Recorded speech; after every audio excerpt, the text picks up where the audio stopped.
भाग्य से जो आप पूर्व पूर्व कर्म के हिसाब से आपको फल मिलना है। इसीलिए वर्तमान के कर्म जो हमारे हैं, जो हमारा आज का जीवन जो हमारे पास है, जो मैं जीता हूं रोज रोज, हम क्या जीते? वर्तमान जीवन जीते ना। भूतकाल जीवन तो हम जी नहीं सकते, ऑलरेडी हमने जी चुका है। भविष्य हमको पता नहीं है क्या आने वाला है। हमारे हाथ में सिर्फ और सिर्फ हमारा वर्तमान है। तो वर्तमान का जीवन कैसे बनाए, किस तरह से कर्म करे कि मेरा भविष्य और समृद्ध हो जाए, भविष्य और गौरवमय हो जाए, ये समझना है। देखो, यज्ञीय कार्य करते हैं, पुण्यशाली कार्य करते हैं तो क्या हो जाता है? भविष्य सुधरते जाता है। तो कर्म किस तरह से करने चाहिए कृष्ण भगवान समझाते हैं कि कर्म में क्या क्या होनी, कौन सी बातों का ध्यान रखना है कि हमारा कर्म उन्नत होए और अच्छे फलदायी होए।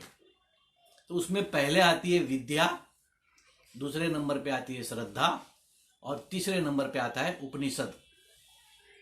हम थोड़ा थोड़ा विस्तार से समझेंगे कि कर्म करने में सबसे पहला आता है विद्या। विद्या का अर्थ होता है उपासना। विद्या का अर्थ क्या है? कैसे करोगे कर्म, उपासना कैसे करोगे, ये समझना जरूरी है। देखो, कोई भी उपासना करते हो आप, अभी एक एग्जाम्पल ले लेते हैं हम लोग कि समझो हम माला करने बैठे। मन को एकाग्र करने के लिए सबसे सरल साधन है माला।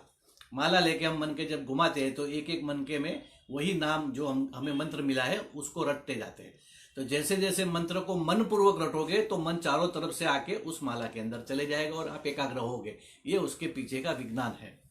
अब माला करने बैठे हो, अगर मन आपका इन जगह पे नहीं है तो क्या होगा? माला हाथ में घूम रही है, मन संसार में घूम रहा है। तब ये हो जाएगा तो फल क्या होगा?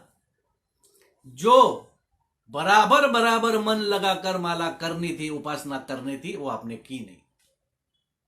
मन भटकते रहा। और काफी लोगों को तो हमने ये भी बोलते सुना है कि थोड़ा बड़ा मन यहां वहां चले गया तो क्या फर्क पड़ता है?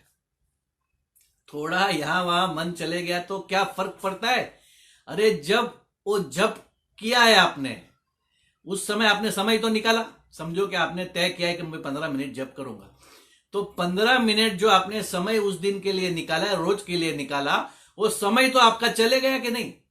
समय आप उधर उस समय बैठे हो, जो कीमती समय चले गया वो तो आपको मिलना नहीं है। पहली बात, आपका वो लॉस हो गया।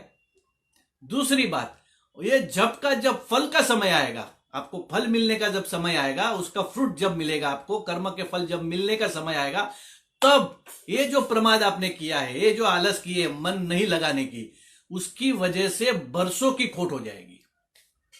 आप बरसों तक पीछे चले जाएंगे।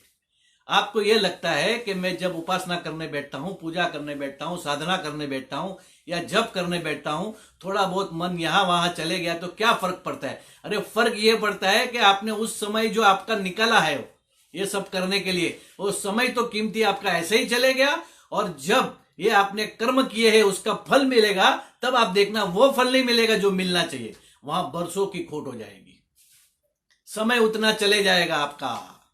आप सोचोगे ये मिलना चाहिए, वो मिला नहीं आपको।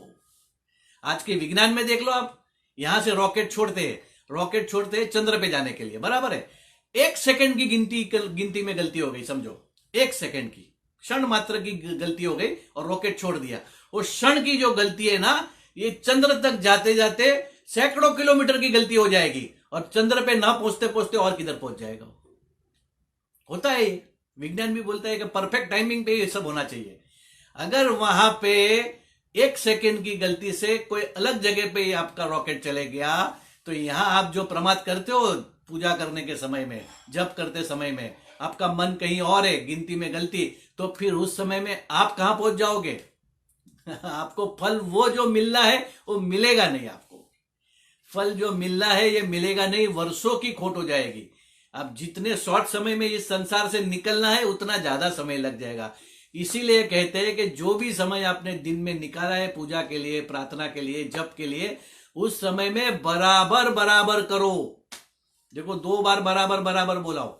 2 बार बोलने का मतलब, 1 बार में बोल के चलता था बराबर करो, 2 बार बोलने का अर्थ है उसके लिए विशेष महत्व दिया जाता है। 2 बार इसीलिए कहा है कि उसको विशेष महत्व है कि जो भी करते हो बराबर बराबर करो, पूरी मन की एकाग्रता से करो। ये जब करोगे तब फल जब मिलेगा तब आपने जो सोचा होगा वो फल मिलेगा। तो ये हो गई विद्या।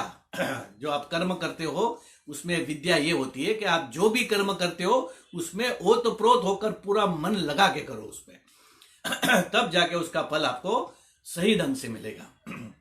आप तक ये विचार पहुंचे, आपको ये दान करना है, लोगों तक पहुंचाओ, जन जन तक, घर घर तक, झोपड़ी झोपड़ी तक, खोपड़ी खोपड़ी तक।